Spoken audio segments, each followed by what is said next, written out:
மரணத்தை எண்ணி கலங்கிடும் விஜயா, மரணத்தின் தன்மை சொல்வே.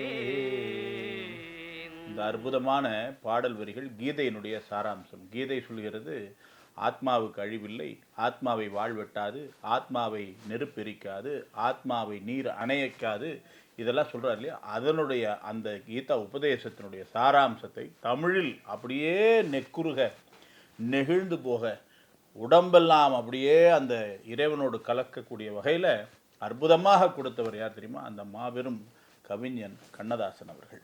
நீங்கள் அதை இப்போ கேட்டு பாருங்கள் இந்த பாடலை. மரணத்தை எண்ணி கலங்கிடும் விஜயா, மரணத்தின் தன்மை சொல்வேன், மானிடர் ஆன்மா மரணமேதாது, மறுபடி பிறந்திருக்கும் மேனியை கொள்வாய், மேனியை கொள்வாய், வீரத்தில் அதுவும் ஒன்று, நீ வெட்டு விட்டாலும் அவர்களின் மேனி வெந்துதான் தீரும் ஒரு நாள். கீதை இதுக்கு மேலே இவ்வளோ அழகாக தமிழில் கொடுக்க முடியுமா அப்படிங்கிறது தெரியவே இல்லை. கேட்டு பாருங்கள். அது ஏற்பட்ட ஒரு மிகப்பெரிய ஆன்மீக கவிஞன், நாத்திகனாக இருந்து ஆன்மீகத்தினுடைய உச்சத்தை அடைந்த கவிஞர் கண்ணதாசன் அவருடைய பிறந்த தினம் ஜூன் 24.